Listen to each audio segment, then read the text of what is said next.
Ini ketika kita tidak mendapatkan jawaban dari Rabita Alawiyah yang saya surati Ustadz Taufik Segap, ini mungkin pandangan-pandangan dari Profesor Hanif tadi ini bisa mewakili dari, ini pandangannya ya, bukan sosoknya, dari pandangan-pandangan Rabita Alawiyah, karena memang Rabita Alawiyah yang saya tahu pandangannya mirip dengan pandangan-pandangan dari Profesor Dr. Hanif ya.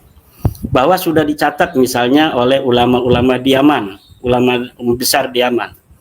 Ya betul dicatat, tapi dicatat mulai abad ke-9 Hijriah, mulai dari pengakuan mereka itu. Dan pengakuan mereka itu tercatat, mereka mengaku itu tercatat dalam kitab mereka, bahwa mereka mengaku gitu, bahwa sosok Abdullah yang merupakan silsilah dari Syarif Abil Jadid ini diijtihadi sebagai daripada leluhur mereka. Itu betul sekali bahwa dicatat oleh ulama besar, karena memang Ali As-Sakran itu pada saat itu dikenal sebagai salah satu ulama besar dari Ba'lawi ya, dari Ba'lawi yang mulai dia mencatat mengaku sebagai keturunan Nabi, yang mengakunya itu tidak terverifikasi oleh kitab-kitab yang sebelumnya. Ini dalam teori truth tadi, teori di dalam bagaimana kita mencari kebenaran konsistensi itu tidak ada. Nah, ketika konsistensi kebenaran sebuah pernyataan di abad ke-9 itu tidak bisa diverifikasi oleh kebenaran pernyataan-pernyataan sebelumnya yang dengan benar, maka apa yang telah diaku pada abad 9 ini gugur secara ilmiah. Dan tidak bisa kemudian kita mengatakan bahwa nasab mereka ini diakui sebagian besar oleh ulama-ulama. Hari ini di Yaman itu, Mufti Yaman sudah tidak mengakui. Mufti Yaman yang sekarang berkuasa di Yaman, Al-Hausi, mempunyai seorang mufti namanya Syekh Syarafuddin Samsuddin. Dia sudah membuat sebuah rilis fatwa bahwa 21 marga tidaklah terbukti sebagai keturunan Nabi. Salah satunya adalah Ba'alwi yang menurunkan kabib-kabib yang ada di Indonesia ini. Kemudian seorang doktor ahli DNA di Yaman, Dr. Abdullah As-Suaibi, telah membuat rilis pula yang bisa diakses di internet bahwa hasil daripada DNA orang-orang Ba'lawi ini tidak terbukti sebagai keturunan Nabi. Kemudian seorang ahli hadis dari Yaman, Syekh Muqbil bin Hadi Al-Wada'i, juga mengatakan bahwa Ba'lawi, Al-Ahdal dan Al-Qudaimi tidak terbukti sebagai keturunan Nabi besar Muhammad Sallallahu Alaihi Wasallam. Ini adalah abna'u jaldatihim, anak-anak Yaman sendiri, putra-putra Yaman yang memberi kesaksian akan batalnya nasab Ba'lawi. Mereka terdestinasi di wilayah Tarim, itu di situ konsentrasi daripada orang-orang Ba'lawi. Mereka diakui di situ karena memang sebagian besar keluarga mereka, tapi di luar itu mereka tidak diakui sebagai keturunan daripada Rasulullah Muhammad Sallallahu Alaihi Wasallam. Kenapa di Indonesia? Ya, misalnya tadi ada narasi dari profesor bahwa ulama-ulama besar di Indonesia mengakui nasab Ba'lawi. Ini tidak ada satupun dari ulama-ulama besar ya, dalam tanda kutip, yang ada ibarah, ada proposisi di kitab mereka yang mengakui secara tegas bahwa Ba'lawi ini keturunan daripada Nabi besar Muhammad SAW, kecuali dari keluarga mereka, semacam dalam Rodatul Ikhwannya Syekh Salim bin Jindan. Itu dia mencatat, dia menulis kitab tentang silsilah mereka, yang di dalam kitab itu pula pertama kali Wali Songo dibalawikan oleh Syekh Salim bin Jindan itu. Kemudian katanya Syekh Asnawi Syekh Nawawi Tenara mengisbat Ba'lawi gitu. Itu tidak ada Syekh Nawawi Tenara mengisbat Ba'lawi sebagai keturunan Nabi Muhammad.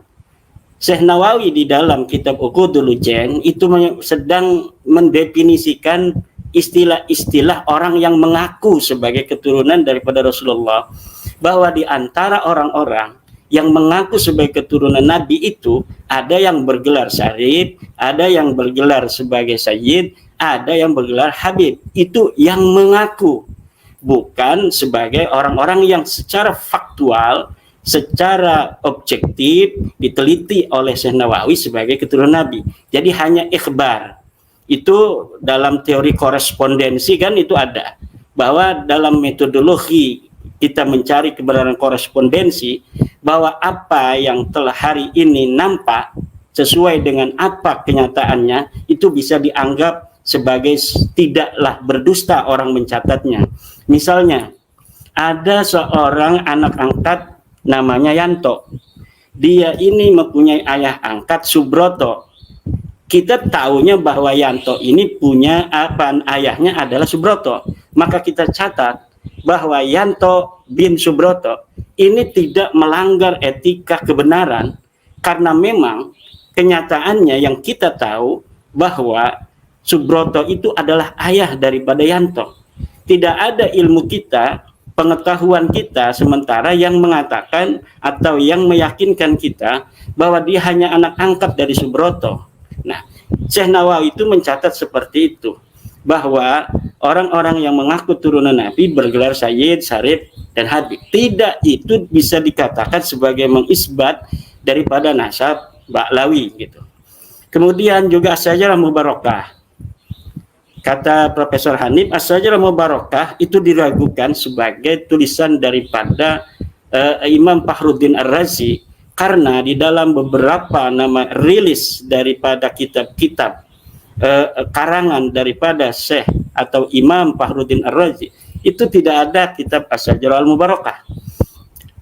Inilah sebenarnya kaidah yang harus digunakan. Tidak disebutkan itu bukan berarti tidak ada.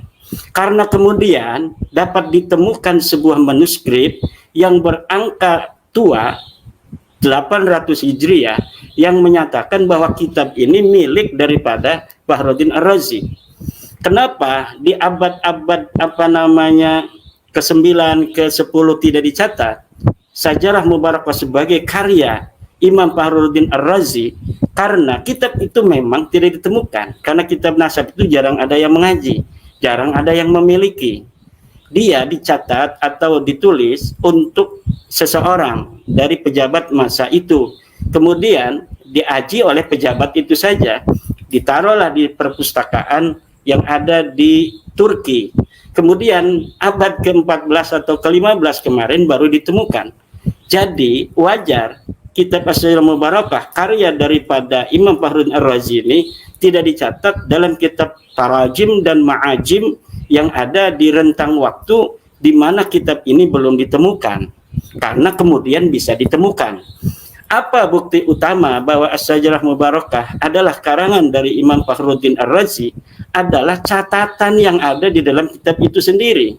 Yang di dalam kitab itu sendiri yang berangkat tahun 800 Hijriah itu disebutkan di akhirnya bahwa kitab ini adalah kitab As-Syajarah Al-Mubarakah yang menerangkan tentang nasab-nasab turunan Nabi yang ditulis oleh Imam Fakhruddin Ar-Razi. Nah, kemudian kita lihat hari ini teori korespondensi daripada mencari kebenaran, seluruh ahli nasab di dunia itu menggunakan kitab As-Syajarah Mubarakah sebagai rujukan. Jadi mereka termasuk dalam kolom keluarga Ba'lawi sendiri ini menggunakan rujukan As-Syajarah Mubarakah.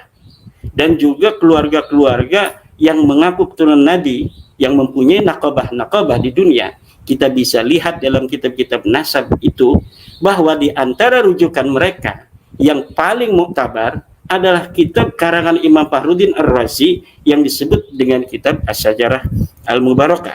Jadi keraguan tentang As-Syajarah Mubarakah sebagai karangan dari Imam Fakhruddin Ar-Razi itu terbantahkan oleh kalimat yang ada di dalam kitab manuskrip yang ditemukan itu sendiri. Yang kedua, yang menemukan ini adalah seorang pembela Ba'lawi.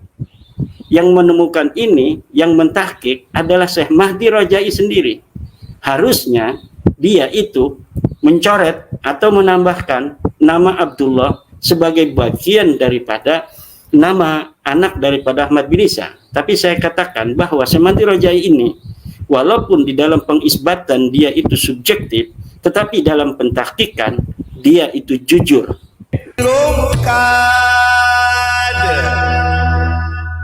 Sallallahu alaihi